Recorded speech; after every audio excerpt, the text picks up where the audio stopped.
didn't expect to find anyone in that cold, empty train station. But then she saw him, wounded, asleep, and wearing a ring with a title no ordinary man would bear. What secrets was he hiding?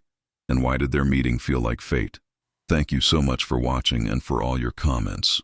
Let me know at the end if you like the story, and where you're watching from, and why you're following this. The rain fell in steady sheets across Boston's North Station that cold November evening in 1902, drumming against the glass roof of the Grand Terminal, with a rhythm that seemed to echo the heartbeat of the city itself. Gas lamps flickered along the platform, casting dancing shadows across the wet cobblestones as passengers hurried through the station, their umbrellas creating a sea of black domes bobbing through the mist. Eleanor Ashford stood beneath the ornate clock tower, her gloved hands clutching a worn leather satchel close to her chest. At 26 years old, she possessed the kind of beauty that turned heads without demanding attention. Chestnut hair pinned elegantly beneath a modest navy hat, eyes the color of autumn leaves, and a bearing that spoke of education and refinement, despite her somewhat threadbare traveling coat. She had arrived on the evening train from Providence, where she had been working as a governess for the past 3 years, and now found herself stranded in a city where she knew no one, with barely enough money for a single night's lodging. The telegram had been brief and mysterious. Her late father's former law partner, Mr. Edmund Whitley, had requested her presence in Boston regarding a matter of utmost importance concerning her father's estate. Eleanor's father, Thomas Ashford, had been a respected attorney who had died suddenly 2 years prior, leaving her with nothing but debts and the faded memory of better days. The idea that there might be something remaining of his affairs that required her attention seemed almost too much to hope for. She glanced at the station clock. 8:30. Mr. Whitley had promised to send someone to collect her, but as the minutes stretched into an hour, Eleanor began to suspect that no one was coming. The station was gradually emptying, the last trains of the evening having departed or arrived, leaving behind only a handful of stragglers and the night porters beginning their rounds. It was then that she noticed him. On a wooden bench near the ticket office, a man lay sleeping in a position that suggested he had collapsed there from sheer exhaustion rather than chosen it for comfort. He was tall, powerfully built, with broad shoulders that strained against a well-tailored but rumpled black coat. His face, even in repose, held a certain rugged handsomeness, strong jaw, dark hair slightly too long, and the shadow of stubble that suggested he had not shaved in at least a day.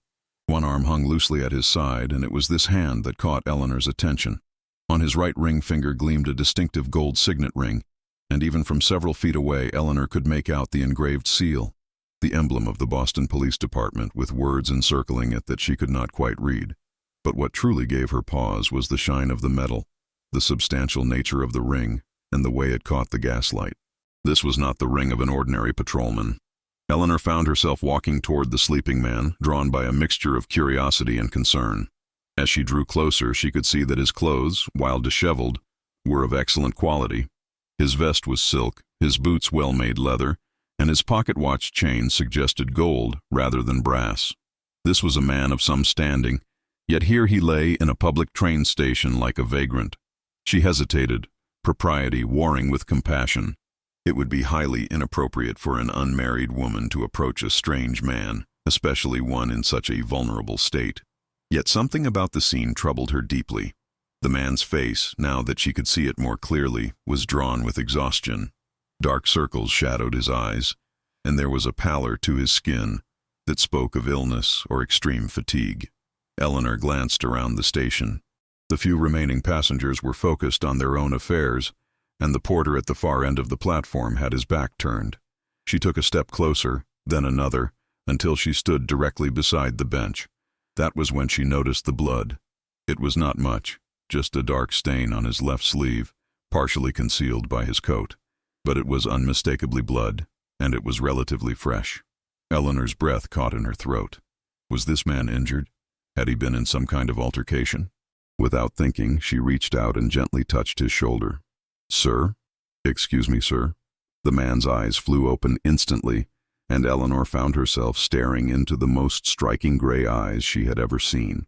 They were the color of storm clouds, sharp and intelligent, despite the obvious exhaustion in his features. For a moment, those eyes were unfocused, confused, but then they sharpened with sudden awareness and alarm. He sat up abruptly, his hand moving instinctively to his coat pocket before he seemed to register who stood before him. His gaze traveled quickly from Eleanor's face to her traveling clothes, her satchel, and back to her face again. She could almost see his mind working, cataloging and assessing in the way of someone trained to observe. "Miss, I apologize," he said, his voice rough with sleep but cultured, the accent clearly that of an educated Bostonian. "I must have dozed off. How long have I been here?" "I do not know, sir," Eleanor replied, taking a small step back to maintain proper distance. "I only just arrived myself, but I could not help but notice that you appear to be injured. Your sleeve, there is blood." The man glanced down at his arm as if seeing the stain for the first time, then let out a long, weary sigh. "It is nothing, merely a scratch from earlier today. I apologize for alarming you, Miss Ashford," Eleanor supplied, though she felt uncertain about giving her name to a stranger. "Eleanor Ashford." "Miss Ashford." He rose to his feet, and Eleanor was struck again by his height and the breadth of his shoulders. He stood well over 6 feet tall, and despite his evident fatigue, he moved with a certain grace and controlled power. "I am Detective Chief Inspector William Blackwood of the Boston Police Department. I apologize for my appearance. It has been a rather long day." Eleanor's eyes widened slightly. Detective Chief Inspector. So the ring had been telling the truth about his station, perhaps even understating it. A chief inspector was a man of considerable authority in the police force, someone who commanded entire divisions and handled the most serious of cases. "Chief Inspector," she acknowledged with a slight nod. "Forgive my intrusion, but you appeared quite unwell. And if you are injured, should you not seek medical attention?" Blackwood ran a hand through his dark hair, a gesture that seemed more about gathering his thoughts than vanity. "As I said, it is merely a scratch. I have endured far worse in my career. The truth is, Miss Ashford, I have been awake for nearly 48 hours working on a particularly difficult case. I came to the station to catch a train to Beacon Hill, but evidently surrendered to exhaustion before I could purchase my ticket." There was something in his voice, a weight of responsibility and frustration that Eleanor recognized. She had heard a similar tone in her father's voice when he had worked late into the night on complex legal cases, driven by a sense of duty that would not allow him rest until justice was served.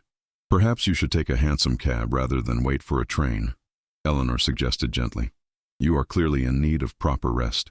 "Sound advice, Miss Ashford." Blackwood's lips curved into a slight smile, the first hint of warmth breaking through his exhausted features, though I must say, it is unusual to encounter such kindness from a stranger in a train station. Most would have simply walked past a man sleeping on a bench. Eleanor felt a flush rise to her cheeks. "My father raised me to believe that we have a duty to our fellow human beings, especially when they are in need. Though I suppose waking a sleeping stranger could be considered rather forward of me. Not at all. I am grateful for your concern." Blackwood's gray eyes studied her face with an intensity that was both unsettling and somehow reassuring. It was the gaze of a man trained to see beyond surfaces, to read character and intention.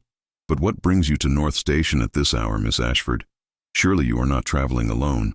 The question reminded Eleanor of her own predicament, and she felt her momentary confidence falter. "I am afraid I am alone. Yes, I was supposed to be met here by a representative of Mr. Edmund Whitley, a lawyer here in Boston. I received a telegram requesting my presence regarding my late father's estate, but it appears no one has come to collect me." Blackwood's expression shifted, his professional instincts clearly awakened. "Edmund Whitley? The attorney on Tremont Street?" "Yes, do you know him?" "I know of him. He has a good reputation in legal circles, though I have never had personal dealings with him." Blackwood paused, then asked carefully, "When did you receive this telegram?" 3 days ago. It specified that I should arrive on today's evening train from Providence and that arrangements would be made for my accommodation." Eleanor tried to keep the worry from her voice, but she suspected this perceptive man could hear it anyway. "I have been working as a governess in Providence since my father's death, and I must confess, I do not have the means for an extended stay in Boston if these arrangements have fallen through." Blackwood was quiet for a moment, his brow furrowed in thought. When he spoke again, his voice was measured, professional. "Miss Ashford, I do not wish to alarm you, but I feel compelled to share something that may be relevant. Edmund Whitley's office was broken into 2 nights ago. It was reported to the police, though I have not personally handled the case. According to the report, several files were taken, Though Whitley claimed nothing of significant value was stolen, Eleanor felt her heart sink. "You think perhaps this break-in is related to my summons?" "I think it is a curious coincidence, at the very least." Blackwood reached into his coat pocket and withdrew a slim leather wallet, from which he produced a calling card. "I would advise you to be cautious, Miss Ashford. If you will permit me, I should like to escort you to a respectable hotel, and then make inquiries with Whitley's office first thing in the morning. Chief Inspector, I could not possibly impose upon you in such a manner," Eleanor protested, though the offer was enormously tempting. "You have already said that you are exhausted from your work, and you are injured besides. I cannot in good conscience ask you to further delay your own rest." "You are not asking, Miss Ashford. I am offering." Blackwood's tone was firm but kind. "And I confess my professional curiosity is now thoroughly awakened. The coincidence of your summons and the break-in troubles me. I would not sleep well knowing I had left a young woman alone in the city under such uncertain circumstances." Eleanor looked into those steady gray eyes and saw only earnest concern and integrity. There was something about William Blackwood that inspired trust, despite the unconventional nature of their meeting. Perhaps it was the way he carried himself, with the quiet confidence of a man who had dedicated his life to protecting others. Or perhaps it was simply that she recognized in him a kindred spirit, someone who understood duty and honor in the way her father had. "Very well, Chief Inspector," she said softly. "I accept your kind offer, though I must insist on repaying your generosity once my affairs here are settled. There will be no need for that." Blackwood offered his arm in a gesture that was both proper and protective. "Come, there is a respectable hotel for women travelers just 2 blocks from here. The proprietress is known to me and can be trusted to provide safe accommodation. Tomorrow in the light of day we shall get to the bottom of this mystery." As Eleanor placed her hand lightly on his arm, and they walked together toward the station exit, she found herself wondering at the strange turns life could take. Just an hour ago, she had been a lost and worried governess, stranded in an unfamiliar city. Now she found herself in the company of a powerful detective whose ring proclaimed his authority, whose exhausted face suggested recent dangers faced, and whose immediate instinct had been to protect rather than to question. The rain had lessened to a gentle drizzle as they emerged onto the street, where the gas lamps cast pools of amber light on the wet cobblestones. A hansom cab waited near the curb, its driver hunched beneath a wide-brimmed hat against the weather. "Driver!" Blackwood called out, raising his free hand. "The Fenwick Hotel for ladies, if you please." As they settled into the cab, Eleanor stole a glance at her unexpected protector. William Blackwood had already closed his eyes again, his head resting against the seat back, but his posture remained alert, ready. Even in his exhaustion, he maintained a vigilance that spoke of years of discipline and danger. Eleanor did not yet know what mystery awaited her in her father's affairs, nor what role this enigmatic detective might play in unraveling it. But as the cab rattled through the rainy Boston streets, she felt a stirring of something she had not experienced in a very long time: hope. Morning light filtered through the lace curtains of Eleanor's modest room at the Fenwick Hotel, casting delicate patterns across the floral wallpaper. She had slept poorly, her mind churning with questions about her father's estate, the mysterious break-in at Mr. Whitley's office, and the unexpected encounter with Detective Chief Inspector William Blackwood. The man's weary gray eyes and that distinctive ring kept appearing in her thoughts, along with the memory of his protective kindness toward a complete stranger. Eleanor dressed carefully in her best day dress, a deep green wool that brought out the amber in her eyes. It was somewhat dated, having been purchased in better times, but it was well maintained and proper for a meeting with a lawyer. She pinned her chestnut hair into an elegant chignon and studied her reflection in the small mirror above the washstand.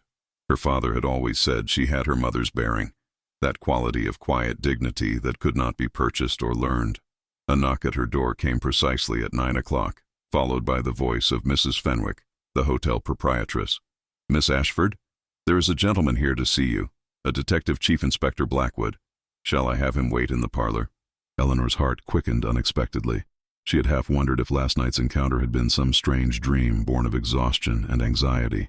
"Yes, thank you, Mrs. Fenwick. Please tell him I shall be down directly." She gathered her reticule and the telegram from Mr. Whitley, then made her way down the narrow staircase to the hotel's small but tastefully appointed parlor. Through the doorway, she could see Blackwood standing near the window, his tall frame silhouetted against the morning light. He had clearly gone home and rested, for he was now impeccably dressed in a dark gray suit with a burgundy vest, his hair neatly combed and his face freshly shaved. The transformation was remarkable. Where last night he had appeared haggard and worn, this morning he radiated authority and a kind of vital energy that made the modest parlor seem smaller by his presence. He turned as she entered, and those penetrating gray eyes swept over her with that same assessing quality she had noticed before. But this time they also held a warmth of recognition and what might have been approval. "Miss Ashford," he said, offering a slight bow. "I trust you slept well?" "Well enough, thank you," Eleanor replied, aware that Mrs. Fenwick was hovering near the doorway with great interest. The proprietress had been full of questions that morning about how Eleanor had come to the acquaintance of such a distinguished detective, and Eleanor had provided only the barest of details. "It was very kind of you to return this morning. I hope you were able to get some rest yourself." "I was, and I am much recovered." Blackwood's lips curved into a slight smile. "I also took the liberty of making some inquiries.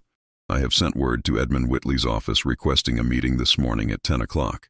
I thought it best if I accompanied you, given the circumstances. Chief Inspector, you have already done so much. I cannot continue to impose upon your time. Surely you have your own cases to attend to. My lieutenant is more than capable of managing affairs for a few hours." Blackwood stepped closer, lowering his voice so that Mrs. Fenwick could not hear. "Miss Ashford, I must be frank with you. After leaving you here last night, I returned to the station and reviewed the report on the break-in at Whitley's office. The investigating officer noted that the intruder seemed to have been searching specifically for documents related to estates and inheritances. Several file cabinets were rifled through, but only certain files were taken. This was not the work of a common thief looking for valuables." Eleanor felt a chill run through her despite the warmth of the parlor. "You believe someone was searching for information about my father's estate specifically?" "I believe it is a strong possibility. Your father was Thomas Ashford, the attorney, was he not?" At Eleanor's surprised nod, Blackwood continued. "I remember his name from several years ago. He handled some legal matters for the department, consulting on evidence procedures. He had a reputation as a man of great integrity and legal acumen." Eleanor felt tears prick her eyes at this unexpected tribute to her father. "Yes, he was. His death was very sudden, a heart seizure while working in his office. I was told his affairs were in disorder, that he had debts which consumed what little remained of his practice. And yet now, 2 years later, his former partner summons you regarding his estate." Blackwood's tone was thoughtful, detective-like. "It raises several questions. Why now? What has changed? And why would someone break into Whitley's office just days before your arrival?" "Perhaps I am simply imagining connections where none exist," Eleanor suggested, though she did not truly believe it. "Perhaps the break-in and my summons are unrelated coincidences." "Perhaps," Blackwood agreed, but his expression suggested he thought otherwise. "Regardless, I should feel much better accompanying you to this meeting. I have some experience in reading men's characters, and I confess I am curious about what Mr. Whitley has to tell you." Eleanor studied the detective's face, noting the genuine concern there. "May I ask you something, Chief Inspector? Why are you taking such an interest in my affairs? You do not know me, and this is surely not official police business." Blackwood was quiet for a moment, his gray eyes holding hers with an intensity that made her breath catch. "When I saw you standing beside that bench last night, Miss Ashford, my first thought was that you were in some kind of trouble. It is an instinct I have developed over many years in this profession, and when you spoke to me with such kindness, despite my disheveled state, I recognized something in you that is rare in this world, genuine goodness without artifice or ulterior motive. Your father clearly raised you well, and I feel I owe it to his memory to ensure his daughter is not taken advantage of or placed in danger." The sincerity in his voice touched something deep within Eleanor. "That is very kind of you, Chief Inspector. I accept your offer of accompaniment with gratitude. Then we should depart. Whitley's office is on Tremont Street, a 20-minute walk or a short cab ride." Blackwood offered his arm. "I suggest we walk if the weather permits. The morning is fine, and it will give us time to discuss what questions you wish to ask Mr. Whitley."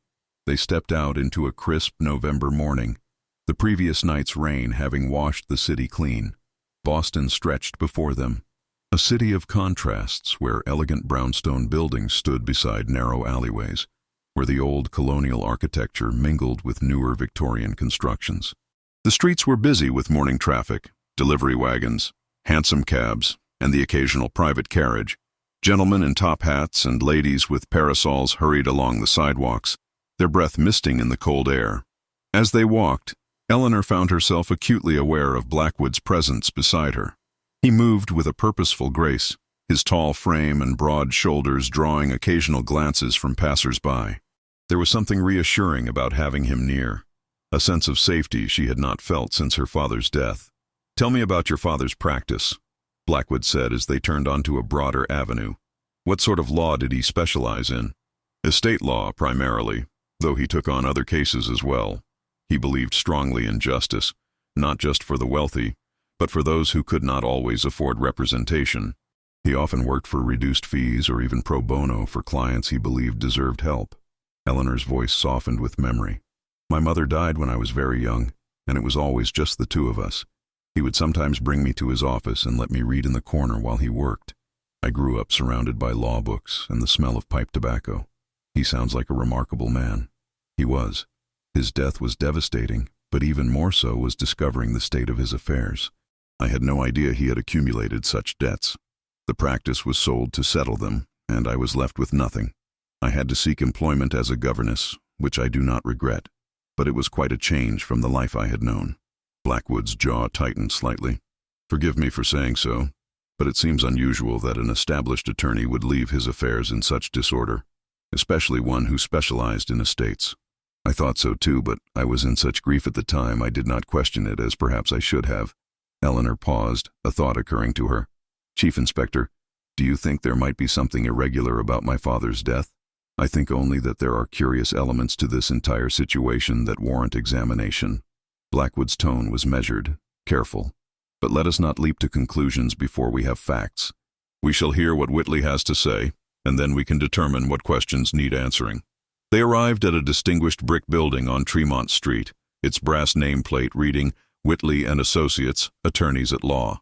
The office occupied the second floor, accessed by a narrow staircase with polished wooden banisters. A young clerk sat at a desk in the outer office, his eyes widening slightly as he took in Blackwood's commanding presence.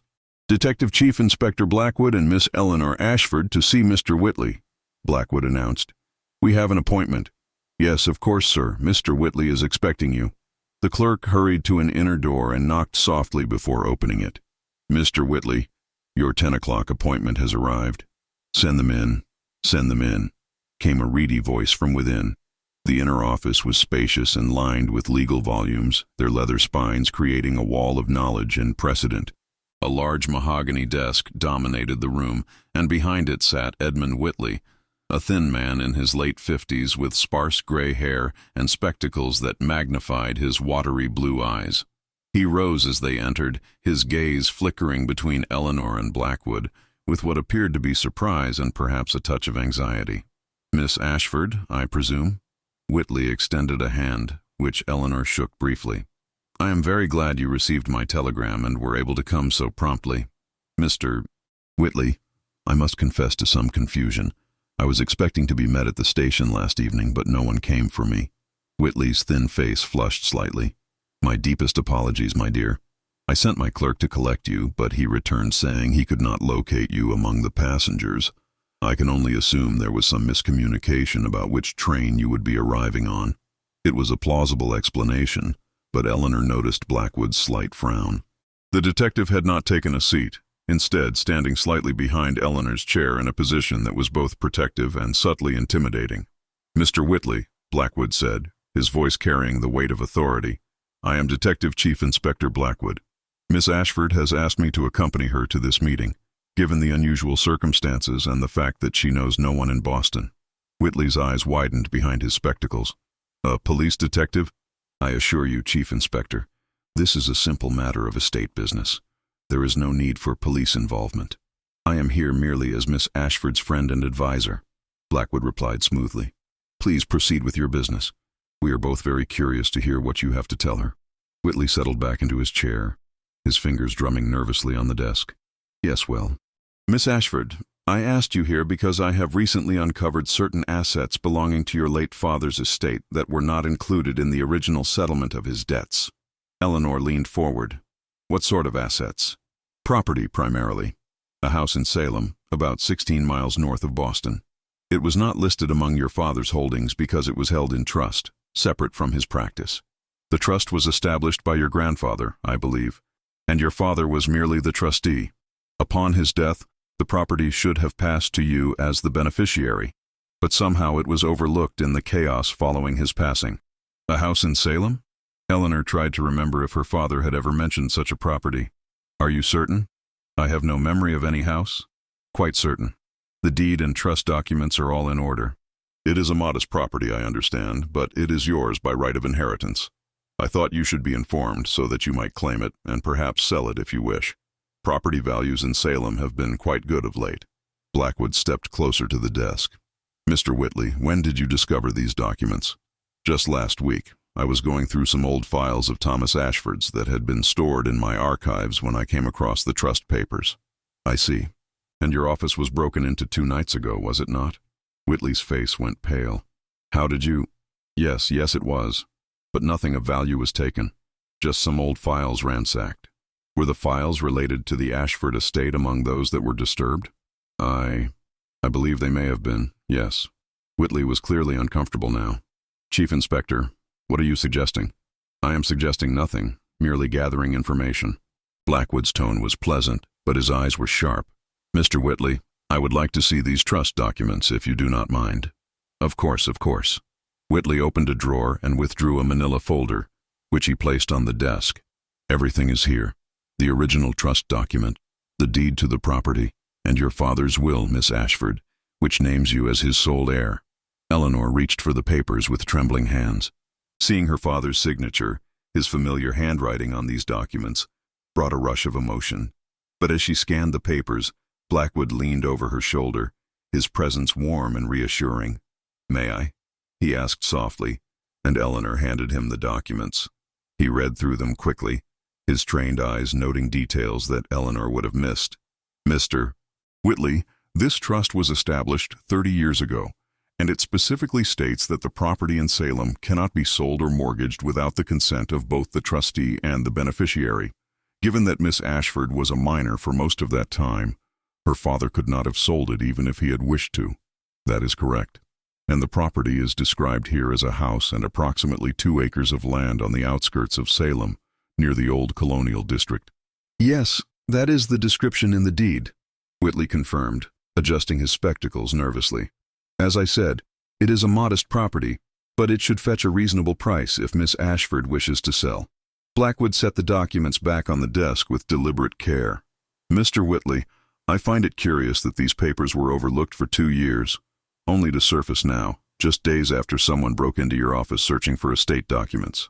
I also find it curious that you seem quite eager for Miss Ashford to sell this property quickly.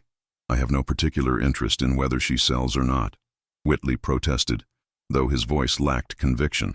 I merely thought to inform her of her inheritance. Have you visited this property yourself? Blackwood pressed. No, I have not had occasion to do so. Then how do you know it is modest?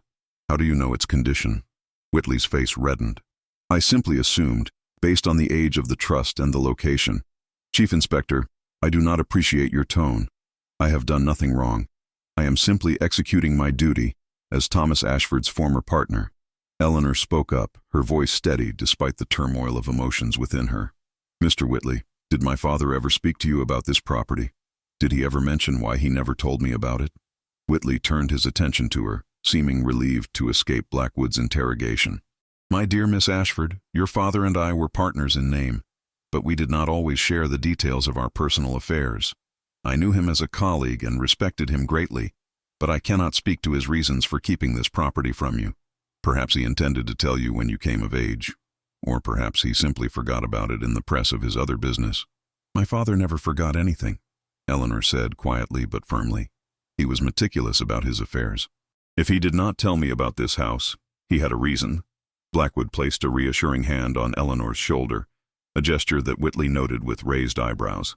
Miss Ashford, I think we should visit this property before making any decisions about it. Mr. Whitley, we will need the keys and the exact address. The keys? I am afraid I do not have them. I assume they would be at the property itself, or perhaps your father kept them, Miss Ashford. How convenient, Blackwood said dryly.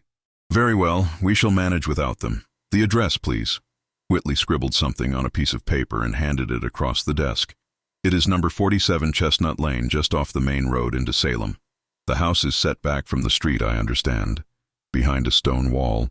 Eleanor took the paper, folding it carefully. Mr. Whitley, was there anything else my father left? Any other documents or personal effects? Nothing that I am aware of. When he died, his office was cleared, and most of his files were either transferred to other attorneys or stored here in my archives. If there were personal items, they would have been sent to you at the time. They were not, Eleanor said, remembering the painful days after her father's death when she had waited in vain for some trunk or box of his belongings. I received nothing except a letter from his landlord demanding payment for the final month's rent on his office. Something flickered across Whitley's face, an expression too quick to read, but that set Blackwood's instincts humming. The detective made a mental note to investigate further into the circumstances of Thomas Ashford's death and the disposition of his affairs. Well, I am very sorry to hear that, Whitley said, though his sympathy seemed perfunctory. If there is nothing else, I have another appointment shortly. Just one more question, Blackwood said. Mr. Whitley, has anyone else inquired about the Ashford estate recently? Anyone expressing interest in this property in Salem? No, no one at all. But Whitley's eyes shifted away as he spoke, and Blackwood knew the man was lying. Thank you for your time, Mr. Whitley, Eleanor said, rising from her chair. I appreciate you bringing this matter to my attention. They left the office, and it was not until they were back on the street that Eleanor allowed herself to breathe freely. He was lying, was he not? About no one else inquiring about the property? He was indeed, Blackwood confirmed. And I suspect he knows far more about why your father kept this house secret than he is willing to admit. Miss Ashford, I think we need to visit Salem today. I have a strong feeling that the answers we seek are in that house. I agree. But how shall we get there? Is there a train? There is, but I have a better idea. I have a friend who owns a motor car, one of the new Ford models. If he is available, we could be in Salem within the hour. It will give us more flexibility than relying on train schedules. Eleanor's eyes widened. A motor car? I have never ridden in one. Then you're in for an experience, Blackwood said with a rare, genuine smile that transformed his stern features. Come, we shall stop by the station first. I want to collect something from my office, and then we shall see about securing transportation. They made their way to the Boston Police Headquarters, an imposing granite building that spoke of authority and permanence. Inside, the halls bustled with uniformed officers and detectives, all of whom greeted Blackwood with respectful nods or salutes. Eleanor could see the regard in which he was held, the way younger officers stepped aside deferentially, and senior men stopped to exchange brief words with him. Blackwood's office was on the third floor, a surprisingly spacious room with large windows overlooking the street. The walls were lined with filing cabinets and bookshelves crammed with legal texts, forensic manuals, and case files. His desk was neat but clearly well used, with a stack of reports waiting for his attention. Please have a seat. Blackwood gestured to a leather chair as he moved to a locked cabinet. I need to retrieve my service revolver. If someone broke into Whitley's office searching for information about your father's estate, and if that same someone learns that you are now going to claim the property, we may encounter difficulties. The mention of a revolver made the danger suddenly real to Eleanor. Chief Inspector, do you truly think we might be in peril? Blackwood turned to face her, his expression serious. I think we are dealing with something more complicated than a simple inheritance, Miss Ashford. Someone wanted to keep that property hidden, and they may not be pleased that it has come to light.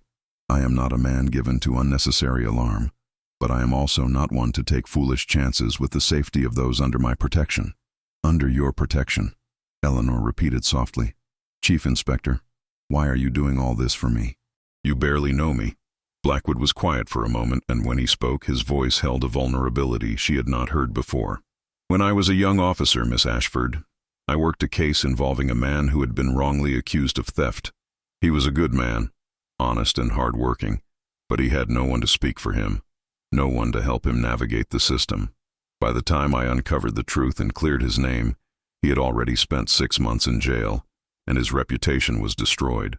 He lost everything. His business, his home, his health. He died less than a year later, a broken man. I swore then that I would never stand by when I saw someone alone and vulnerable. facing forces they could not fight on their own. Eleanor felt tears prick her eyes at this revelation. "That is a noble sentiment, Chief Inspector. It is simply justice, Miss Ashford, nothing more, nothing less." He secured the revolver in a holster beneath his coat and collected a few other items: a notebook, a pencil, and a small magnifying glass. "Now, let us see about that motor car." 20 minutes later, Eleanor found herself standing beside a gleaming black automobile, its brass fittings shining in the midday sun. Blackwood's friend, a cheerful detective named Lieutenant Harrison, had been more than happy to lend his prized possession for the afternoon. "She runs like a dream, Chief," Harrison said, patting the hood affectionately. "Just mind the gear shift on the hills. She can be temperamental when climbing." Blackwood helped Eleanor into the passenger seat, which was high and surprisingly comfortable despite being open to the elements. He had provided her with a duster coat and a pair of driving goggles, which she found both amusing and oddly exciting to wear. "Are you ready, Miss Ashford?" Blackwood asked as he settled into the driver's seat and began the process of starting the engine. "I believe so, though I confess to some nervousness." The engine roared to life with a sound like controlled thunder, and Eleanor could not suppress a small gasp of delight. Blackwood smiled at her reaction, and she noticed how the expression softened his features, making him seem younger and less burdened. They pulled away from the curb and into the flow of traffic, the motor car moving with surprising smoothness, despite the rough cobblestones. Other vehicles, mostly horse-drawn, gave them wary looks and wide berth. Pedestrians stopped to stare at the modern machine, some with admiration, others with suspicion. As they left the city behind and entered the countryside, the road improved, and Blackwood increased their speed. The wind rushed past them, carrying the scents of autumn, dried leaves, wood smoke, and the salt tang of the nearby ocean. Eleanor found herself laughing with pure exhilaration, her earlier worries momentarily forgotten in the joy of this new experience. "This is wonderful," she called over the noise of the engine. Blackwood glanced at her, and she saw pleasure in his eyes at her enjoyment. "It is indeed. There is a freedom in this that I find intoxicating. When I am driving, I feel as though I can outrun all the darkness and tragedy that I encounter in my work." They drove in companionable silence for a while, the landscape rolling past in shades of gold and brown. Eleanor found herself stealing glances at her companion, noting the strong lines of his profile, the capable hands on the steering wheel, the way his coat collar was turned up against the wind. There was something about William Blackwood that drew her, something beyond his physical presence or his position of authority. He possessed an integrity and a depth of character that reminded her of her father, yet there was also a loneliness about him, a sense of a man who had seen too much and carried too many burdens alone. "May I ask you something personal, Chief Inspector?" Eleanor ventured as they passed through a small village. "You may ask, though I reserve the right not to answer if the question is too impertinent," he replied with a slight smile. "Are you married?" The smile faded, replaced by something more somber. "I was, briefly. My wife died 7 years ago in childbirth. The child, a son, lived only a few hours. I have not remarried, nor do I expect to. My work consumes most of my time and energy, and I am not certain I have anything left to give to another person." "I am so sorry," Eleanor said quietly, feeling the weight of his loss. "That must have been unbearable." It was. For a long time I threw myself into my work to the point of obsession. It was the only thing that made sense when nothing else did. I solved cases, caught criminals, brought justice to victims, and in doing so, I found a purpose that sustained me. But it is a cold comfort, Miss Ashford. A successful career is no substitute for human connection and love. "No, it is not," Eleanor agreed, "but perhaps your dedication has saved many lives and brought peace to many families. That is not nothing, Chief Inspector. Please call me William. I think we have gone beyond the formalities of mere acquaintance." "Then you must call me Eleanor." "Eleanor," he repeated, and the sound of her name in his deep voice sent a strange warmth through her. "It suits you. It is a name of strength and dignity." They drove through the town of Salem an hour later, its streets lined with old colonial houses and newer Victorian buildings. The infamous witch trial sites were now tourist attractions, and Eleanor could see groups of visitors being led around by enthusiastic guides. But Blackwood drove past these, following the directions to Chestnut Lane. The road narrowed as they left the main part of town, becoming little more than a dirt track lined with stone walls and overhanging trees. Number 47 appeared quite suddenly. A tall iron gate set in a crumbling stone wall, nearly hidden by overgrown ivy and untrimmed hedges. Beyond the gate, a long driveway disappeared into a dense grove of old trees. Blackwood brought the motorcar to a stop and climbed out, Eleanor following suit. The gate was chained and padlocked, but the chain was old and rusted. "It appears no one has been here in quite some time," Blackwood observed, examining the lock. "Stand back, please." He retrieved a heavy tool from the motorcar's storage compartment and, with 2 sharp blows, broke the rusted chain. The gate swung open with a protesting creak, revealing the overgrown driveway beyond. "We will walk from here," Blackwood decided.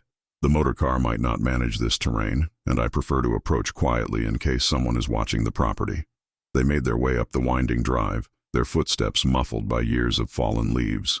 The trees pressed close on either side, their bare branches creating a skeletal canopy overhead. There was something melancholy about the place, Eleanor thought, a sense of abandonment and forgotten memories. Then the trees opened up and the house stood before them. It was not modest at all. 3 stories of red brick rose before them, with tall windows framed by white shutters, most of which hung askew or had fallen off entirely. A wide porch wrapped around the front of the house, its floorboards sagging and weathered. The roof showed signs of damage, with several missing shingles, and the chimney had partially collapsed. Yet despite its state of disrepair, Eleanor could see that it had once been a beautiful home, built in the federal style, popular in the early 1800s. "Eleanor," Blackwood said quietly, his hand moving to the revolver beneath his coat, "I want you to stay behind me. Something does not feel right here." She did not argue, sensing his heightened alertness. They approached the house slowly, Blackwood's trained eyes scanning the windows and the surrounding property for any sign of occupancy or disturbance. The front door was locked, but Blackwood produced a set of lockpicks from his pocket. "A skill I learned early in my career," he explained as he worked. "Sometimes the law requires one to enter places where keys are not readily available." The lock clicked open, and he pushed the door inward. It moved silently on well-oiled hinges, which seemed odd given the house's abandoned appearance. Blackwood noticed it too, his frown deepening. The interior was dim, the windows filtered by years of grime and the overgrown vegetation outside. They stepped into a large entrance hall, its walls lined with faded wallpaper and empty picture hooks. A grand staircase rose to the upper floors, its banister dusty but still solid. To the left and right, doorways opened into what had once been formal rooms. "The house has been maintained," Blackwood said softly, gesturing to the floor. "There is dust, but not the accumulation of years. Someone has been here, and recently." Eleanor felt a chill that had nothing to do with the cool air inside the house. But why? Why would someone maintain an abandoned house in secret? That is what we need to discover. "Come, let us search the ground floor first." They moved through the rooms methodically. A formal parlor, a dining room with a table still covered by a dusty cloth, a library with empty bookshelves, and a kitchen that appeared to have been used within the past few months, given the lack of vermin and the faint scent of lamp oil. It was in the library that Eleanor noticed something peculiar. One section of the bookshelf stood out slightly from the wall, leaving a small gap. She approached it, running her fingers along the edge, and felt a hidden latch beneath the molding. "William, look at this." He was beside her in an instant. Together they pressed the latch, and the bookshelf swung outward with a soft click, revealing a narrow doorway and a descending staircase. "A hidden passage," Blackwood murmured, producing a match and lighting the oil lamp he had found in the kitchen. "Eleanor, I want you to wait here while I investigate." "Absolutely not. This is my father's house, and whatever secrets it holds concern me as much as you. I am coming with you." He looked at her for a long moment, then nodded, respect evident in his expression. "Very well, but stay close to me." They descended the stairs carefully, the lamplight casting dancing shadows on the stone walls. The passage opened into a basement room that had clearly been used as an office. A desk stood in the center, surrounded by filing cabinets and shelves lined with document boxes. On the walls hung maps of Boston and the surrounding areas, with various locations marked in different colored pins. "What is all this?" Eleanor whispered, overwhelmed by the sheer volume of materials. Blackwood set the lamp on the desk and began examining the papers scattered across its surface. His face grew increasingly grave as he read. "Eleanor, your father was investigating something. These are case files, witness statements, financial records. He was building a case against someone, or perhaps several someones. Eleanor moved closer to the desk, her hands trembling as she picked up one of the documents. It was a ledger, filled with her father's careful handwriting, documenting financial transactions that dated back nearly 5 years before his death. Names she did not recognize were listed alongside substantial sums of money, with notations about properties, shipments, and what appeared to be coded references. "William, I do not understand. What was my father investigating?" Blackwood had opened one of the filing cabinets and was rifling through its contents with practiced efficiency. He pulled out a thick folder and laid it on the desk beside the lamp, opening it to reveal newspaper clippings, photographs, and handwritten notes. His face was grim as he studied the materials. "If I am reading this correctly, your father uncovered a significant corruption scheme involving city officials, businessmen, and possibly members of the police force. These documents detail bribes, illegal land acquisitions, embezzlement from public works projects, and what appears to be a systematic effort to defraud the city of Boston and its citizens." Blackwood's voice was tight with controlled anger. "This goes back years, Eleanor. Your father was building an airtight case against some very powerful people." Eleanor sank into the chair behind the desk, her mind reeling. But why here? Why keep all this hidden in a secret room in Salem? Because he knew his life was in danger. Anyone conducting this kind of investigation would need a secure location to store evidence, somewhere his enemies would not think to look. The trust that kept this property hidden was genius, actually. No one could trace it to him through normal channels. Blackwood continued examining the files, his detective's mind piecing together the puzzle. "Look here, he has a list of names. These are the men he suspected of being involved." Eleanor leaned over to look at the list, and her blood ran cold. The third name on the page was Edmund Whitley. "No," she whispered. "Mr. Whitley? But he was my father's partner. He brought this property to my attention." "Why would he do that if he were involved in whatever my father was investigating?" Blackwood's expression was dark. "Because he does not know about this hidden room. He likely heard rumors that your father had compiled evidence and hidden it somewhere. The break-in at his office was probably his own doing, searching for clues about where your father might have concealed his investigation. When he found the trust documents, he realized this house might be where the evidence was stored. By bringing you here, by encouraging you to sell quickly, he hoped to gain access to the property and destroy whatever your father had hidden. But we are here now. We have found it first." "Yes, and that puts you in considerable danger, Eleanor. These men have already killed once, I am certain of that now. Your father's death was no heart seizure. They murdered him to stop his investigation, and they will not hesitate to silence you if they discover you have found his evidence." Eleanor felt a wave of grief and rage wash over her. Her father, the man who had taught her about justice and integrity, had been murdered by the very people he had trusted. The tears came then, hot and bitter, and she found herself unable to stop them. William was beside her in an instant, kneeling so that their eyes were level. He took her hands in his grip strong and reassuring. "Eleanor, listen to me. We will bring them to justice. Your father's work will not be in vain. I promise you that." "How?" she managed through her tears. "If these men are as powerful as you say, if they include police officials, how can we possibly fight them? Because I am not alone in the department. There are good men, honest men, who will stand with me when presented with this evidence. And because your father did brilliant work here. These documents are meticulous, cross-referenced, verified. This is the kind of evidence that will stand up in any court." Blackwood's gray eyes blazed with determination. "But first, we need to get this material to a safe location. We need to move quickly, before Whitley realizes we have found it." Eleanor wiped her eyes and straightened her shoulders, drawing on a reserve of strength she had not known she possessed. "Tell me what to do.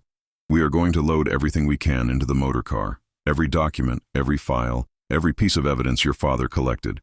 Then we are going to take it directly to the district attorney, a man I trust implicitly.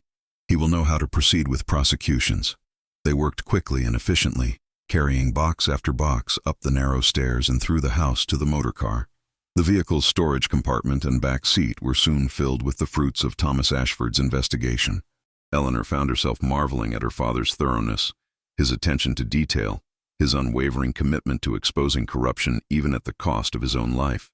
It was as they were carrying the last box that they heard the sound of approaching horses, and a carriage on the drive. Blackwood immediately pushed Eleanor behind him, his hand moving to his revolver. "Stay in the house," he commanded quietly. "Do not come out unless I call for you." Through the grimy windows, Eleanor watched as a carriage pulled up before the house. 3 men descended, Edmund Whitley, looking agitated and nervous, and 2 larger men whose bearing suggested they were accustomed to violence. One of them carried a shotgun. Blackwood stepped onto the porch, his tall frame filling the doorway, his hand resting visibly on his holstered revolver. His voice, when he spoke, carried the full weight of his authority. "Mr. Whitley, this is private property. You are trespassing." Whitley's thin face twisted with a mixture of fear and desperation. "Chief Inspector, you do not understand what you have involved yourself in. Those documents belong to me as Thomas Ashford's partner. Miss Ashford has no right to them." "Those documents are evidence in multiple felonies, Mr. Whitley, including murder. As a detective chief inspector of the Boston Police Department, I am seizing them as part of an official investigation. I am also placing you under arrest for conspiracy to commit fraud, bribery of public officials, and suspicion of complicity in the murder of Thomas Ashford." One of the armed men raised his shotgun, but Blackwood was faster. His revolver was in his hand and aimed before the man could fully lift his weapon. "I would not recommend it. I am considered the finest shot in the department, and at this range I will not miss. Tell your men to stand down, Whitley." "You are one man, Blackwood," Whitley said, his voice shaking. "Even if you shoot one of them, the other will kill you. Be reasonable. Walk away from this. We can offer you money, position, whatever you want. Just walk away. I am a man who has sworn an oath to uphold the law and protect the innocent. I do not walk away, not from my duty, and certainly not from threats." Blackwood's voice was steady, cold as winter steel. "You have 1 minute to surrender, or I will begin placing you all under arrest by force." Eleanor, watching from inside the house, felt her heart pounding. William was outnumbered and outgunned, yet he stood his ground without a flicker of fear. She looked around desperately for something she could use to help him, and her eyes fell on her father's desk in the library. She ran to it, praying that her father, ever cautious, might have kept a weapon in his hidden office. The bottom drawer was locked, but Eleanor used a letter opener to force it open. Inside, wrapped in oilcloth, was a revolver and a box of ammunition. Her father had taught her to shoot when she was 16, believing that a woman should know how to defend herself. Her hands shook as she checked that the weapon was loaded, but her resolve was firm. Outside, the situation had escalated.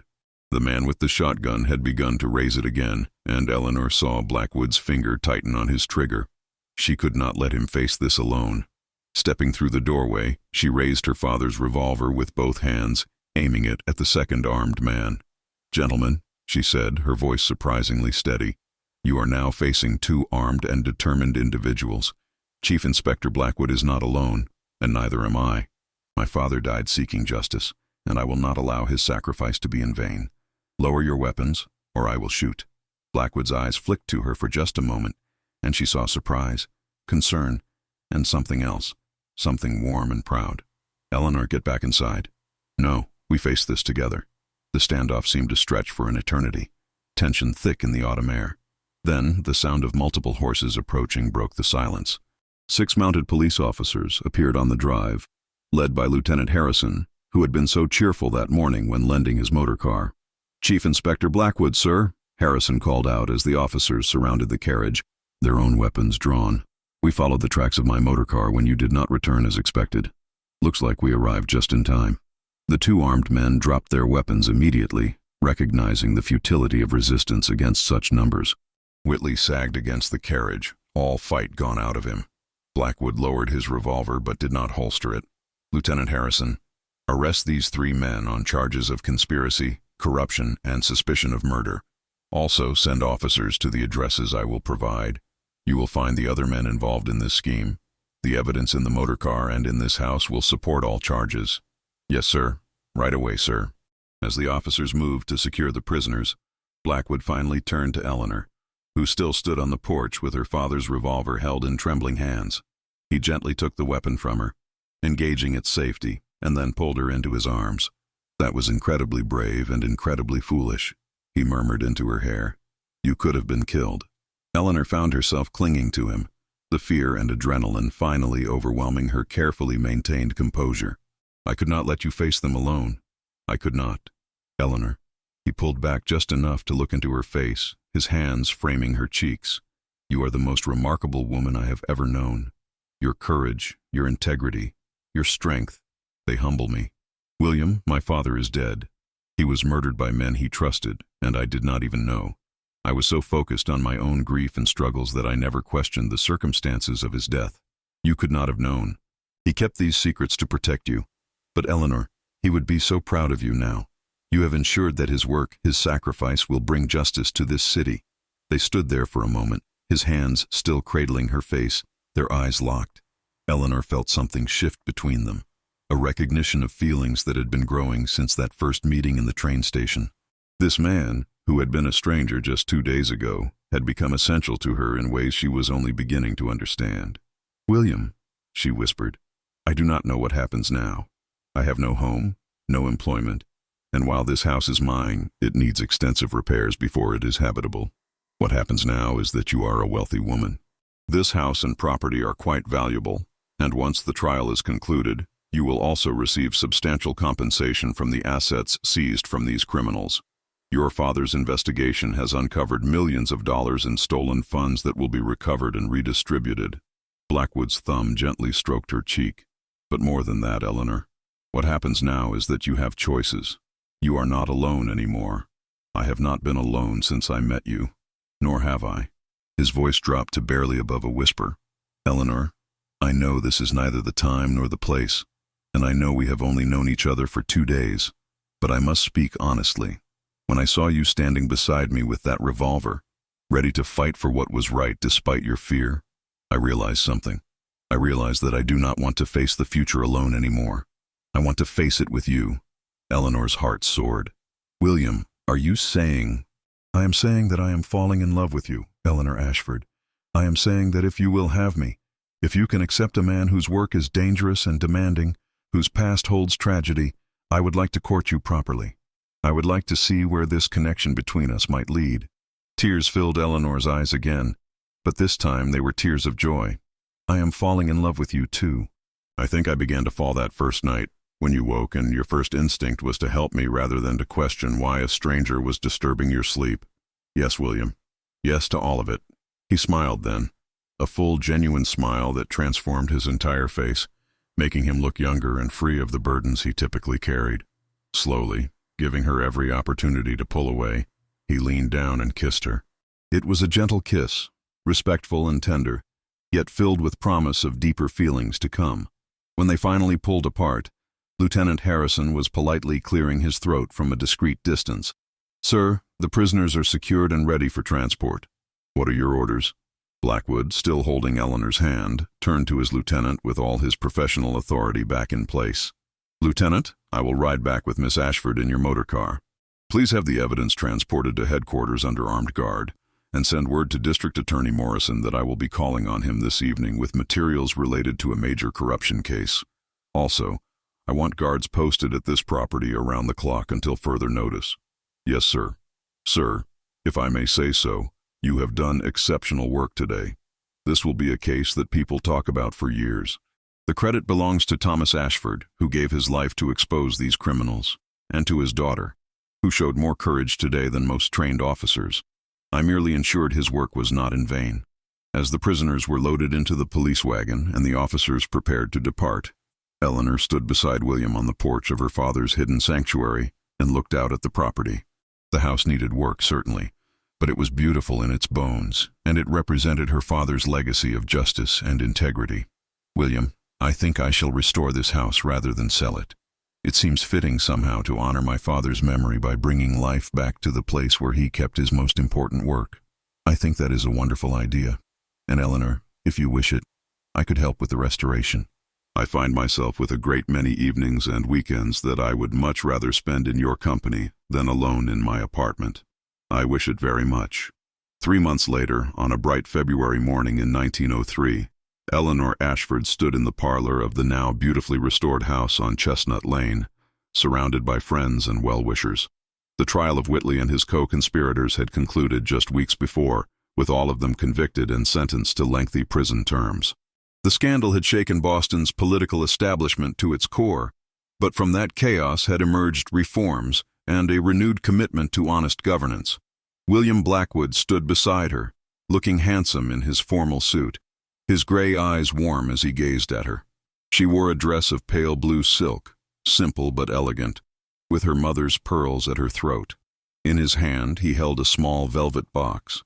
"Eleanor Ashford," he said, his voice carrying the same authority it had when facing down criminals, but now filled with tenderness.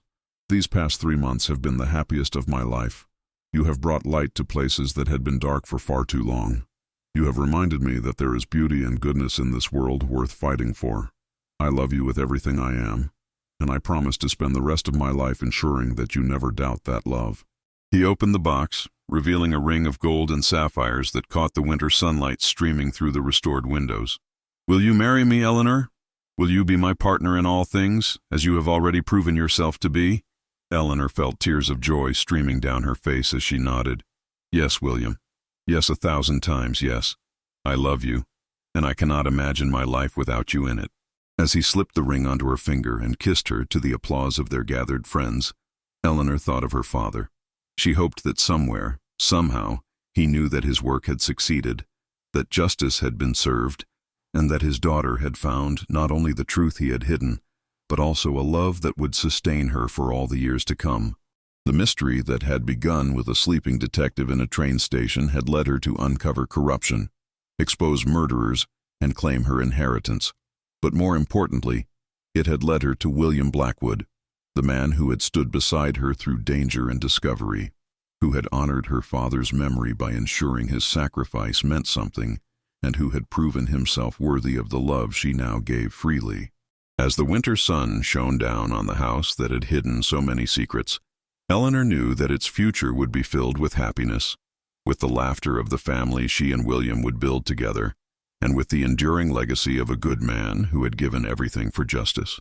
Their wedding was set for May, when the gardens of the house would be in full bloom, a celebration of new beginnings rising from the ashes of tragedy.